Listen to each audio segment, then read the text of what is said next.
Hi everybody, it's Stewart and Swerdlow. And Janet Swerdlow. And this is the Expansions News Podcast for the third week in May, 2017. And we're so happy you're back, so I don't have to do it all. I'm back. You were gone. I'm also front. Yeah, and the sides. Yeah, and everything, all part of and me. I'm a holographic image. And what gender are you today? I'm sorry, I'm offended by that. Oh, sorry. I have to call the police and have you arrested for the... I'm sorry, please don't call criminal verbal attack. Abuse. Because I wasn't respectful of, and I can't tell you my opinion. No, I haven't chosen one of my 54 possible gender, categories. Right. Well, are you in equal pay category? No, I'm not paid. In fact, I get 0. It's very discriminatory. I have to talk to Julian Assange and the other one that was released from prison that became a woman. What's the name? Oh, I know who you're talking about. Chelsea? Yeah. Actually, somebody? Chelsea Manning. Yeah. She looks like a really nice, good-looking woman there. Oh, I'm going to be tell worried. You what. I'm going to be worried if you say that. Yeah, I was actually a little, yeah. Should I be jealous? You should be. She's quite pretty. Anyway, I'm sorry. I have to. It's hilarious. I'll have to yell at you later for that one. I'm sure you'll hurt me in many secret places. Yes. Anyway, the president, Donald Trump, left the United States for his first overseas trip, and his first stop was Saudi Arabia.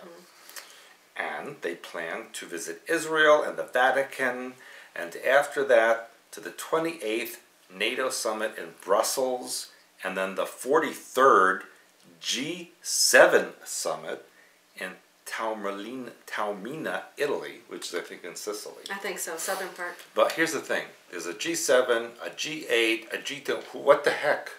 G something. There's a G something. Oh, G whiz. Yeah. And so, okay, Muslim, Jewish, Catholic. So he's trying to do something with religion. You think, one after the other, not too obvious. But Trump and Melania will partake in an official dinner with the Saudi royal family. And then the next day, he will meet with the Gulf Cooperation Council. I never heard of that before. And he's going to have lunch with the leaders of dozens, it says dozens, of Muslim countries. That's, like, I hope he doesn't say certain stupid things. Well, it's all scripted. It doesn't matter. And it says where he will deliver an inspiring yet direct speech on the need... Excuse me. Oh, that is like so rude. That's rude. It's very rude. I read somewhere that Trump sneezed after saying something. It's like a programming trigger for everybody now. Yeah. Because you have something written in your beard. Okay, yeah. And he will speak on the need to confront radical ideology. I'm sure he will make some kind of stupid comment, which is outside of the script. No, it's all scripted. And then he will meet with Israeli President Reuven Rivlin in Jerusalem and lay a wreath at Yad Vashem. And then he will have a meeting with Prime Minister Benjamin Netanyahu and have dinner privately with Netanyahu and his wife Sarah. And then he will meet with the Palestinian Authority Mahmoud Abbas in Bethlehem, where he will try to facilitate an agreement between... It's like, come on.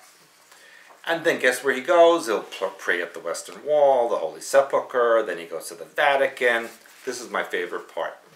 He looks forward to celebrating the rich contributions of Catholics to America and the world. I guess that would be mind control and sexual abuse, the contribution. And killing off all the Waldensian Valdez people.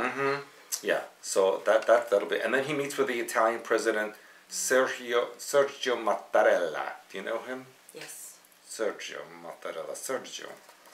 And then he meets with the presidents of the European Union and the European Council, blah, blah, blah. And here's another favorite part. He's a working lunch with newly elected French President Emmanuel Macron. Yikes. I wonder if his elderly wife will be part of that as well. Except maybe she's taking her medication at the time. And then he'll reaffirm the United States' commitment to NATO after he, before the election, said he was pulling out of NATO. Right. Well, it sounds like he's, like you said, going to all these religious leaders. And I have some story which I'll tell at the end, but it's, again, it has to do with tying in religion to politics. Well, yeah. Which it's supposed to in the U.S. be separate. But of course, everyone in the news here is saying this will make or break him. One stupid remark and it's over. Like, I'm just waiting for that to happen. That's you know, his trademark at this point. Yeah. Now, more of a paranormal sad story in the Bermuda Triangle. The United States Coast Guard has suspended its search for a plane that disappeared near the Bahamas with 4 Americans, including 2 children. The search crew spent 3 days looking over 11,000 miles surrounding Eleuthera, Bahamas, where Miami Air Traffic Control lost radio contact with an MU-2B aircraft, which is a very old plane, which should not have been flying, which left Borinquen, Puerto Rico, and was headed toward Titusville, Florida, and vanished. Helicopter search crew has spotted an oil slick and debris 15 miles east of the island in the Bahamas, and said, those debris came from a twin-engine Mitsubishi MUT. It's like in the Malaysian airliner, like they found a piece of like toothpick. Oh, that toothpick came from that particular aircraft. They didn't even, seriously. So only 3 small pieces of the debris and an oil slick were found.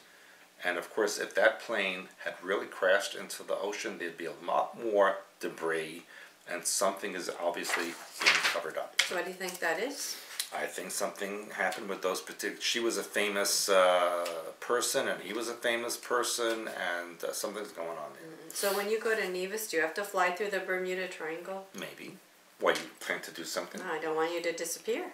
Listen, the Bermuda Triangle should be afraid of me. That's true. I agree. Okay? Yes. I've flown through it many, many times, and even with you. Did I disappear?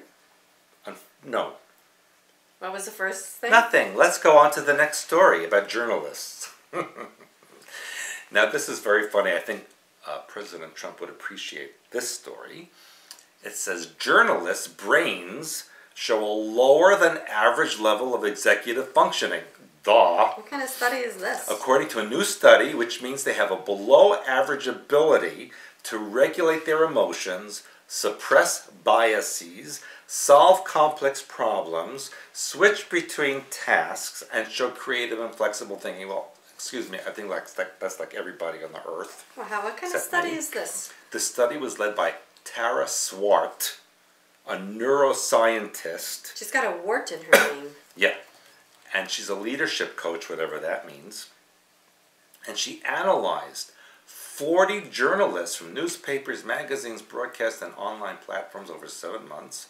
And the participants took part in tests related to the lifestyle, health, blah, blah, blah, blah, and determined how journalists can thrive under stress. And they took blood tests, wore heart monitors for 3 days, kept a food and drink diary, completed a brain profile questionnaire. Wow. It's very complex. And it showed that the journalists' brains were operating at a lower level than the average population. That I could have done that without the test. Particularly because of dehydration and the tendency of journalists to self-medicate with alcohol, caffeine, and high-sugar foods. My goodness. Which is like everybody on the earth. And plus, what she left out was that they're highly programmed. Well, plus they're under orders for certain things as well. 41% of the subjects said they drank 18 or more units of alcohol a week, and less than 5% drank the recommended amount of water. But they scored high on abstraction, which means the ability to deal with ideas rather than events. That's programming. And they also scored high on value tagging, which is the ability to assign values to different sensory cues, which is what they report, what they're told to report. But they were low on executive function because of poor sleep, nutrition, and exercise, blah, blah, and also silencing their mind, which is related to ability to have thoughts without distracting. Like, It's a weird thing. Seriously. It's like, who authorized this study? So the conclusion reached is that journalists are undoubtedly subject to a range of pressures at work at home, like who isn't? Everybody in the world. But the meaning and purpose they attribute their work contributes to helping them remain mentally resilient. In other words, they can't think for themselves. They're told what to think, so they stay on focus. Blah. I don't know. It doesn't make sense. Nevertheless, there are needs for improvement, including drinking more water, reducing alcohol and caffeine, blah, blah. I mean, seriously. Miss Swart should go someplace else. Back to the Middle East. President Trump has instructed the Pentagon to, and I quote, annihilate the Islamic State group in Syria and prevent them from escaping the foreign fight, from escaping and returning home. Like, why is this news? I don't know. They to encircle them, kill as many jihadists as possible. It's like a hunt. It's like they're hunting, quail or something. And directed a tactical shift from shoving ISIS out of a safe location in an attrition fight to surrounding the enemy in their stronghold so we can annihilate them. So instead of letting them escape and run away, we should surround them and kill them. Why is this news, and why is this like a new thing? And the new annihilation campaign saw commanders gain greater autonomy to make battlefield decisions. This should be like standard. Doesn't make any sense. But there's more. There's more? Because now he's arming the Kurds, the Kurdish rebels. We know about those. But that's against the Turkish, the Turks don't like the Kurdish people. Right. So to arm the Kurdish faction is much to the consternation of Turkey, which sees them as terrorists. And we know a person here who is a Turkish, a Kurdish political. You're right. Now, Russia joined this conflict in 2015, and Russia supports President Bashar al-Assad, so it complicates things. And here's a new word, I never heard this word, that the U.S. has a proposal to enhance deconfliction. Deconfliction. What does that mean? Well, if you have a conflict, and you have to enhance it? Deconflict. How about make peace? How about that word? That would work for me. Deconfliction. Janet, we need to deconflict our situation. Well, it's like, what's the other word that they use that didn't used to be a word? Disrespect. They disrespected me. That did not used to be a word. That was a made-up word as well. Yeah. So there's lots of confusing double talk. Yeah. Maybe the ISIS Crusades mind control game is done. And maybe this means it's because now it's time for the alien invasion. So they've made the ISIS, blah, blah, blah, distraction. That's finished because now they're ready for the alien invasion. Oh, that's what I think. And speaking of that, there are strange things in the sky, stars. Did you know that there's a star called KIC 8462852? That might be one I reported on, yes. I could very well because it's nicknamed Tabby's star. It sounds familiar. Why? And Tabby's star randomly dims and brightens for no apparent reason. And so in 2015, astronomers hypothesized that there was an alien megastructure. I think I did report on that. But this is new stuff now. Okay, new stuff about Tabby's star. Other scientists think it's a large asteroid field or a swarm of comets instead. But the astronomers detected one of the characteristic dips of the light that's unique to this Tabby star, which is not a normal star, and it's a puzzle that multiple telescopes will be able to fit into a few observations, like now. And they're using color spectrum analysis to determine what is going on, if it's burning hydrogen, helium, blah, blah, blah. And the spectrum of Tabby star might be able to tell us what's causing the strange dimming effects. For example, the scientists said if they see more blue light blocked than red light, for instance, that could mean the dimming is caused by lots of dust. Or maybe there's a giant blue cloth over it. Maybe. Could be that, I go for the cloth. Yeah, and the dimming could be caused by comets or gas. I had nothing to do with that. the stars, that cover the star system completely. If the dimming is caused by something solid like a planet or an alien megastructure, then the spectrum will be dimmed evenly across the board. So there's a good, and this is my favorite part, there's a good chance that with all these new observations, we'll finally be able to solve this puzzle at last. My comment, of course, the public will never know the real truth. It'll be what they're telling you about this. Okay, because then I can show you the data. More space stories. I have a space story too. Yeah, you are a space story. NASA space probes have discovered, get this, an artificial barrier around the Earth, which was created by human activity. Did you do this? Well, you just said it was your guess. It says human activity. It shows we're not only responsible for shaping the environment on land, which is the global warming, but we now have an impact in space too. Humans are so powerful. The barrier, which comes and goes, is the result of very low frequency radio communications interacting with particles in space. Did you know that? Which results in a sort of shield protecting the Earth from high energy radiation in space. We are so fortunate. Scientists say it's potentially very good news because we could use this barrier to protect the Earth from extreme space weather resulting from events like coronal mass ejections, huge explosions on the sun where plasmas and magnetic fields are ejected from the corona, and blah, blah, blah. It says, I like that blah, blah, blah. That's very scientific. In all reports it says blah, blah, blah. I noticed that. Yes. And it's very low frequency VLF signals from radio telescopes are transmitted from the ground. They go up into space and are used to communicate with submarines deep below the surface of the ocean. But they also go into the atmosphere. Very much like when you yell at me, it goes up. I think it's really, the bubble is created by you. And it says it's called the VLF bubble, enshrouding the Earth, and it can be seen high above the Earth's surface in the space environment. My comment is BS or bull S, because that could not possibly create a bubble.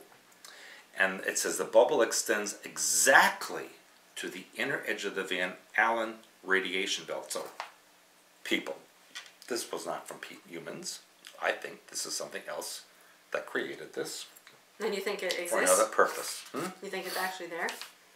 Well, in my travels in space, I have noticed that the aliens have created things there which were not created by human beings. All right.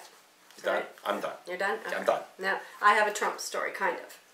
This happens to be about Ivanka Trump and, of course, the Trump son-in-law, Jared Kushner. This was interesting to me because you talked about Trump's visit, which, overseas, which I've been talking about as well. Because originally there was conjecture whether or not he would actually meet with the Vatican. So what I found... Oh, I thought he was definitely... He is now, but before the itinerary was set, there was conjecture if he would even do it. So now he's doing it. So what's interesting to me is Ivanka and her husband Jared, as you know, they're Orthodox Jews. Before they could go to Saudi Arabia, they had to get their rabbi's approval. Oh, for goodness sake.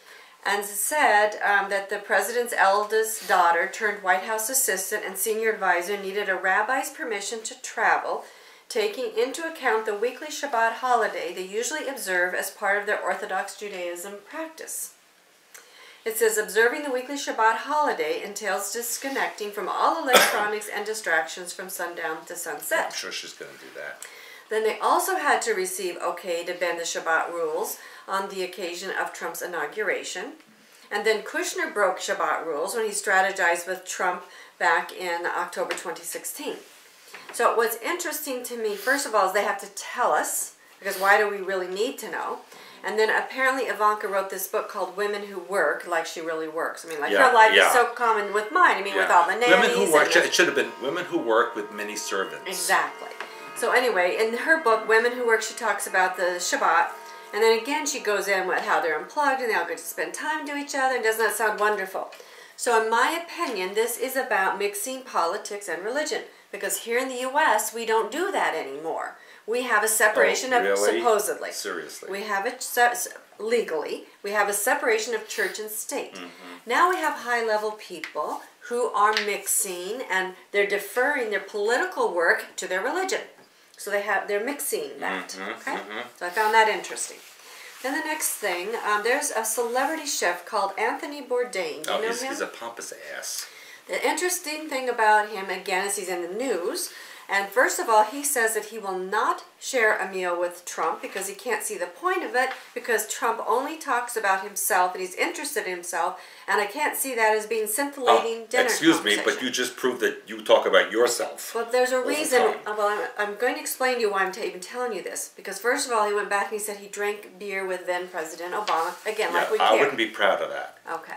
So I'm going to tell you why he's in the news. Why? Why? Because first of all, they're linking this person with Trump and Obama, and this man now has a very popular YouTube video that's going around about his experience with taking LSD as a very, very positive experience. I rest my case. Yes. So this is why they're putting this man in the news.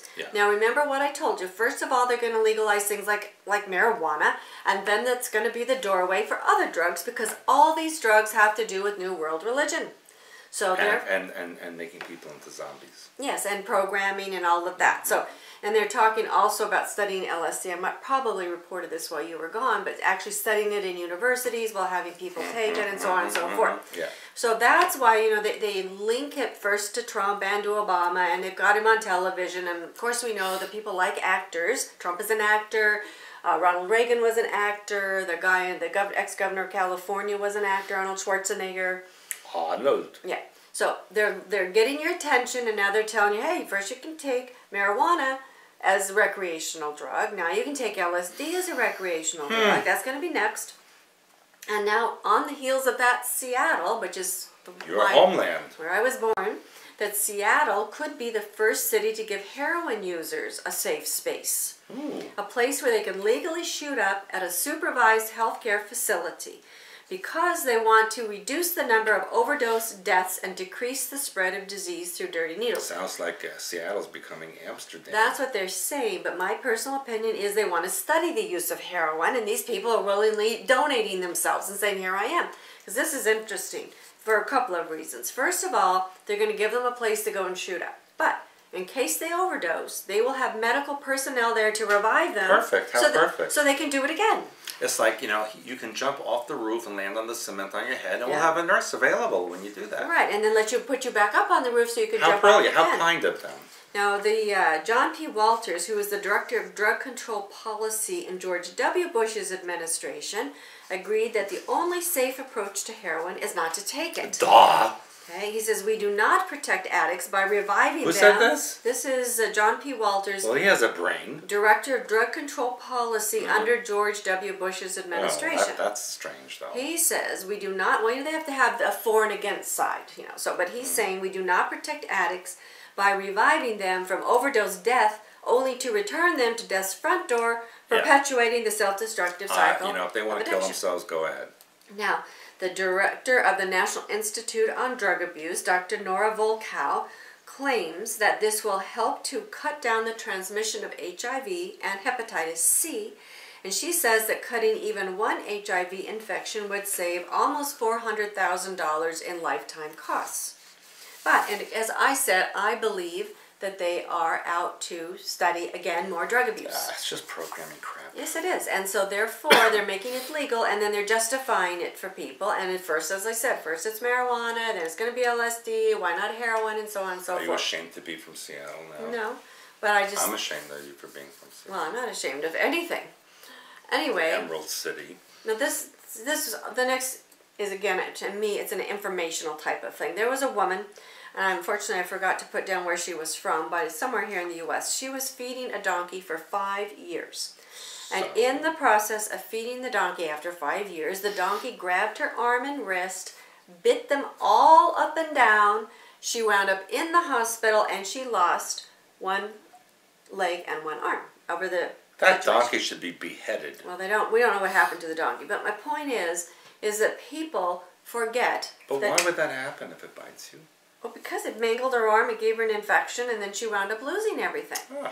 But my point is there are so many times when people, unfortunately, forget that animals are animals. Because remember what I'm telling you, they're trying to make animals and people the same. But my animals are little people. No, they're not.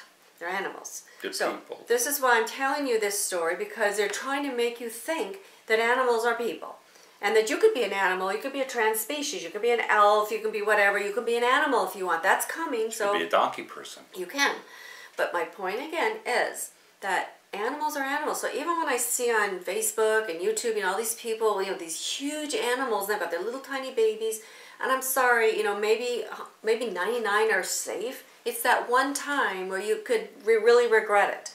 It wasn't too long ago you were gone. There was a woman with a wolf dog that was actually locked up in the backyard, and her 3-year-old went out, stuck the arm through, and they lost the arm of this 3-year-old child. So again, people forget that animals are animals. My animals wouldn't do that to me. You just don't know. An animal's an animal. And like I said, she's been feeding this one for 5 years. Remember the woman that lost her face to her friend's chimp? Yeah. That chimp attack? Who has a chimp as a pet? That happens. So I'm just saying be mindful that animals are animals. Okay, that's the first thing. Next thing. I can see sometimes that people are married to chimps. Latest beauty trend, supposedly for women, is yellow blush. What does that mean? Well, instead of pink blush, like you've been out in the sun, now they're going to put yellow blush. So you look like you have hepatitis. I guess. And then they said that then they want to match their eyeshadow and their lipstick. But again, they're also doing rainbow hair, all kinds of things for women. This, again, is taking away the humanness, the reality. I was just going to say, sounds like an alien. Yes, so that you are used to all these different colors and whatever. So, and I posted, I don't know if you saw this or not, on my Facebook page, but they had fingernails that were furry. Did you see that? That was so ugly. And yeah, so you can have fur furry on your nails. Yeah, fur nails. Some of them were long, short, whatever, and they showed you how to make your own, glue them on. You can be an animal, like I was talking about. But animals don't have furry nails either. No, but they're, people think it's cool. So People anyway. are stupid. Humans are really stupid. Anyway, and then for men, now they're making men look like that they're using blush on their cheeks, their foreheads, and all of this. So first of all, they start with women with that color, and now they're changing them to yellow, which means they're going to also be adding other colors. And I don't know if you were here when they had showed women who were like dyeing their underarm hair. What? Yeah, all sorts of colors. Oh my God. So again, taking away the humanist, the alien, the animal, but all kinds of things going on here. People don't do that. So for men, now they're saying in the fashion shows that the new look for men is the look of a boy who has been out all night and slept all day in the sun. The hair has the look of being freshly showered. So they use makeup to focus on the cheeks, extend to the forehead. But what does that mean? Well, to give you this red, like you've been sunburned. Like you've been sunburned. Yes, but they say you're not really sunburned because that would be dangerous. So we're going to use makeup and to make you just look red. Why would I want to look like I'm in pain and hurt? And then after that, I guess it'll be like women. Then you'll from the red. And then my girlfriend looks like she has hepatitis. You have a girlfriend? Brilliant. I'm just saying. You have a girlfriend? Maybe. And you're telling me this on the news? Yes, it's out in the open now. Is it the he or she? That's insulting. Anyway, I hope you take that back. It's an androgynous reptilian. Take it back. Take what back? What you just said. How could I take it back? It's out there. You have a girlfriend? It's an androgynous reptilian. It's not a thing. It's an it. Okay, so maybe your androgynous it girlfriend will like to see what you look like in the next new trend. Once you've got your pink face on, now you're supposed to wear male rompers. Ooh, a romper. A romper. It's a one-piece clothing item preferred by babies and women at outdoor concerts. Has officially hit the male fashion mainstream. They call romp him. Romp him? Yeah, launched in several pastel colors and prints. There was actually a Kickstarter campaign, apparently. Are you getting me that for Father's Day? No. It said, now this was interesting too, because they said that the Kickstarter campaign, they wanted $10,000 to launch this clothing line. That's all. But it's so popular, they raised $136,000. Now they haven't. That's a lot of rompers. They haven't donated that to our GoFundMe campaign. No. No, and we don't even have 10,000 Maybe we should wear donated to yellow us. makeup. Maybe. It says 13 times. So 13 you want to remember is a programming number. Okay? So it says, on social media you may have noticed an explosion of romper-related jokes. No. No. And there's now a debate on whether they're masculine or sexy, but they want to remind you that construction workers, hazmat specialists, and military aviators have been wearing jumpsuits for a long time. That's not a jumper. Which really is they're calling that a onesie. But that's not what it is. That's what they're calling it. So instead of a onesie and a jumpsuit, now you're going to have a romper. Oh, for goodness sake. Isn't that silly? And so you got to have your makeup going on, So you they got to have want, your so romper. they want men to be like little boys. Babies. Who Or have women. who have no gender. Women. Right. Yeah. Okay. Brilliant. Now, Don't do this, people. yeah. Don't. Now here's another thing not to do. There's a new game out for online challenge called the Blue Whale Game. What is that? Apparently it's a vicious viral game spreading online via social media. Started supposedly in Russia with supposedly 130 deaths. Here's our 13 times 10 programming. 130 deaths. Deaths? Deaths. Like dead people? Yes, that's why I'm telling you about it. How did they die? Well, I'm going to tell you. The Blue Whale Game apparently sees youngsters assigned to daily tasks by a group administrator, which they have 50 days to complete. This doesn't sound like a programming thing? A little bit. Yeah, it says the task can include anything from watching a horror movie, waking up in early hours. So once they get them doing all these things... So it's like Simon Says. Kind of. Then the last thing they do is they have them draw a whale on their arm because they say that whales beach themselves if they're sick or whatever, they kill themselves. Yeah. So that's why they call it the blue whale. You etch a blue whale on your arm. This is toward the end of the game. When you're going to die?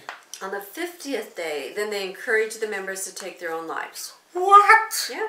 And this is allowed? Well, no, it's not allowed, but people are doing it. That's the point. Okay, what moron would even do this? But that's why I'm explaining. Look at the You have to be thing. brain dead moron to even do any of this. Look at the thing I told you last week where they had that one guy who actually bought the things for his supposed friend, 16-year-old girl, to hang herself from a tree and kill herself. And do you want to know why the And Illuminati filmed it. control everything? This is why. And they These filmed people it. are stupid. And then the guy said, oh, I know how she died, and turned himself into the police. He didn't think there was anything wrong with it. He wanted to know Took people a picture died. of her dead body. Oh, she's dead. He took a picture of her doing it. Mm-hmm. He filmed the They should hang event. him from a tree. He filmed the event. So here now we have this game, because this is what they do. They open up the frequency, and the more you do, and then they tie you into your handler. Why are we living on this planet? And then you do what they say.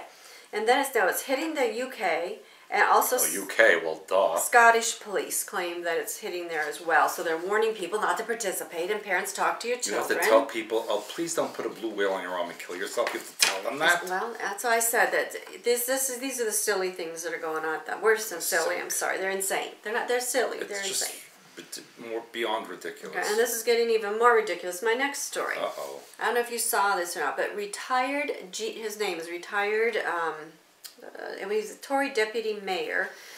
And they call him a retired GP, but I don't know what the GP stands for. But his name is Owen Lister. He's 79 years old. And apparently his fellow councillors were discussing sending youngsters who are disabled to a £3,000 a week care home. This is in Britain. UK. He said to avoid wasting cash on their care, he would guillotine them.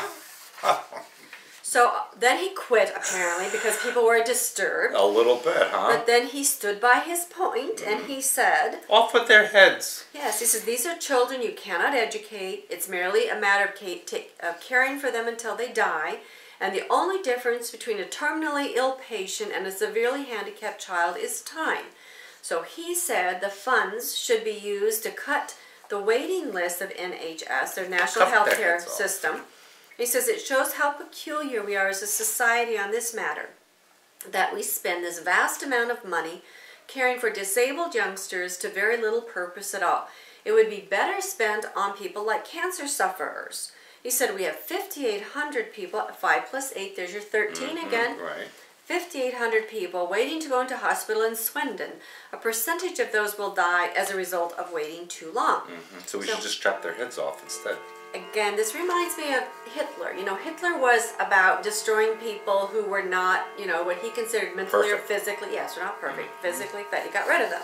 So again, I thought this was a very interesting story because amazing, and he gets away with that and no problem. Well, nobody's doing anything. He's not doing it, but he certainly is talking about it. And then this next story I found really interesting as well. This is about the Pope, one of your favorite. Oh, my favorite person. Yeah, favorite people in the whole world. Anyway, it says the Pope has said that there's an investigation underway by the Church because of the Medjugorje apparitions in Bosnia. And we were there. Okay, he said that those supposed apparitions don't have much value. Well, I agree with that. I'm giving my personal opinion. But it is obvious. Who thinks the Virgin would say, come to this place tomorrow, and at this time I'll give a message to a seer?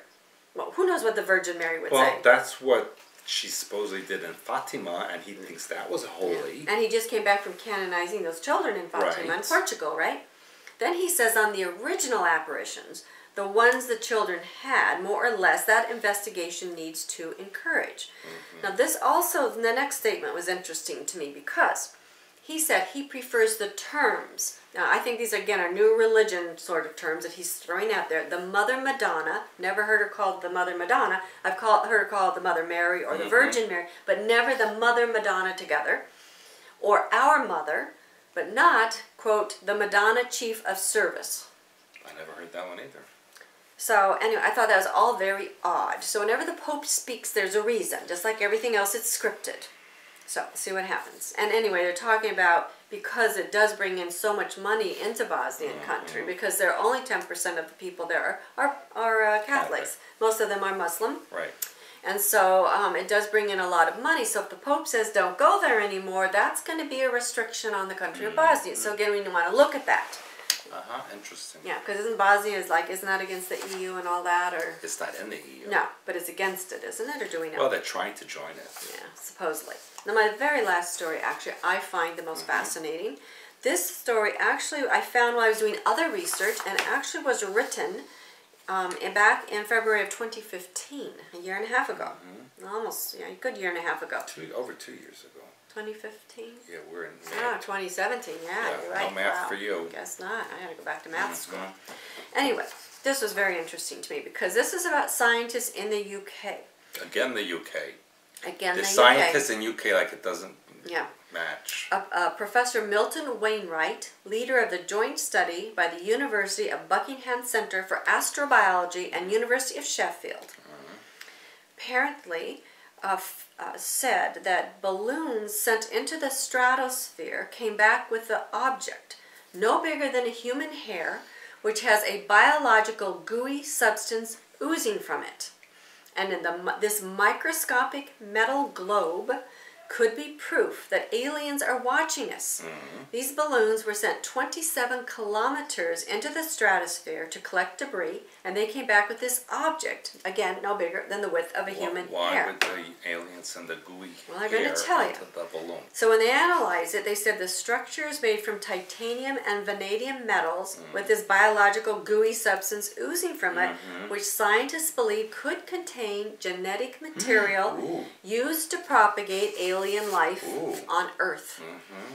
He goes on to say it has a filamentous life on the outside, and this, again, they keep going back to this gooey biological material oozing from the center. They were stunned when an X-ray showed what the sphere was made up of, and one theory is it was sent to Earth by some unknown civilization in order to continue seeding the planet with life. Now the content gets more interesting. It says the seeming piece of science fiction called directed panspermia, which we talked about that before, which I hadn't heard of, but you said you had, would probably not be taken seriously by any scientist were it not for the fact that it was very seriously suggested by the Nobel Prize winner of DNA fame, Sir Francis Crick. If the globe was sent here, it would prove the theory that intelligent and civilized extraterrestrial creatures are keeping tabs on our planet. Oh, I told them that before all of that happened. His team discovered supposedly a ghost particle, which they believe points to the existence of extraterrestrial life. And this thing that they found, this sphere, resembles a wisp of smoke. So he speculates that it was a living balloon in a deflated state that once carried alien organisms. Now listen to this, more interesting. Scientists in the UK and Japan are currently launching the Institute for the Study of Panspermia and Astroeconomics with the I'm sure they aim, can't say that in Japanese. Though. with an aim of proving life on this planet has its origins in space. This is a huge story. This was 2 years ago. I don't know how we missed it, or maybe they just put it out and changed the date. We don't know, because this is what they do. They hide things. Too. Yep. This professor and his research team claims or believes that biological material such as bacteria is constantly falling to Earth. He says mainstream science and institutions have fought against theories which expound these beliefs, but now evidence from meteorites, from samples of bacteria from space, and from space observation is making resistance more difficult. Resistance is futile. Proving that the Earth is in a constant exchange of matter with the larger cosmos would have implications not only in terms of our identity, but could give us insight into alien viruses which may be important for our group identity, evolution, and survival itself. They should read my books. Yeah. Blue Blood, True Blood. Talks about all of all of this except the truth instead of just kind of this little garbage they dribble to you. Right. Followed by True World History. Okay, so both of these books, amazing reads. Which this one is about to become a doctorate program in a university. Yes, that's right. In the Nevis, the Pan American. Ecuador as well. Yeah, Pan American University, I think. So this one is going to go very viral, very fast. If you haven't read it, and this is a good precursor to that book. So anyway, this is very interesting to me, what's going on in the world, which we've been telling you about now for decades. We have been together, believe it or not, going on 22 years. No. Yes. That was you? In July. Was that you? In July, 22 years together. And before that, we did our own work and our own research. So you're fortunate to have our combined knowledge if you pay attention. But if you don't pay attention, well, then too bad. That's right? what you tell me all the time.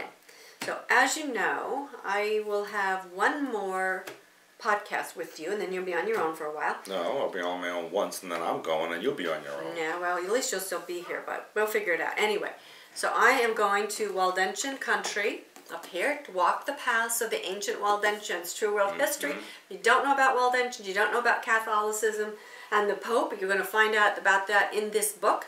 And if you're fortunate enough to be going with me on the tour, you are going to have your own experiences. Wouldn't it be funny if the Pope signed up to go with you? He was only up in there once, but his family supposedly is from that area. But I think it is? Yes. Oh, he's from Argentina. No. His parents immigrated from that area. I thought they were from Rome. No. I reported on that some time back, so you have to pay attention to my lessons. And then in June, you are going to the island of Nevis.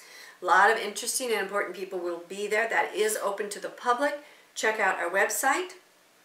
In July 8th, it is now posted on the website, A Day with Stewart and I, with some very interesting information in Glen Cove, New York. You can register online. I've already got 3 or 4 people registered with more people inquiring, and we have only 15 to 20 spaces. So be sure if you're coming, you better late than never, because when the seats are gone, they're gone. That's July. I hope I get a seat. I hope so. Well, you have to stand. You don't have to stand maybe, because we have to present. Anyway, I think it's lunch is included in that. Very nice day. And then we move along to, is it September already? Yes. September Spectacular. We only do that once a year. We have fantastic information. We will be elaborating more on. More than that.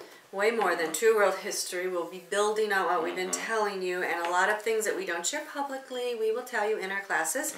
Plus, then you have a chance to ask your own questions and interact with us personally and others of like mind. And again, it is a smaller class. Usually we keep it around 20 people. So if you really want to get in, and we get a little bit, sometimes we will squish you in and sometimes we don't. Plus your amazing snacks that you give them. Yeah, so we have lots of fun times in this September class. And if you want to make payments, contact Patricia, customer support at expansions.com. And following that, we have our amazing bus tour.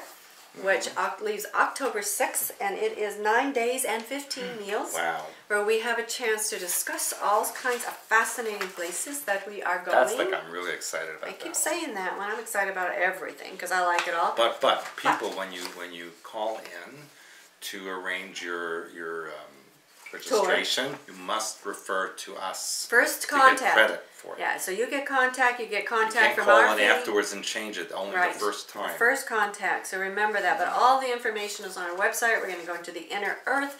We're going to go to the UFO museum. We're going to see the Marfa lights, hopefully. And we're going to Marfa. So we're going to see a lot of interesting things. Wasn't Martha married to George Washington? I don't know. And then if you don't have any of our books, these are the first two really good places. Decoding Your Life, which I wrote many years ago. Universal Law. Hyperspace Helper, which contains a lot of good basic exercises. These two are all you need. You can fit them in one envelope.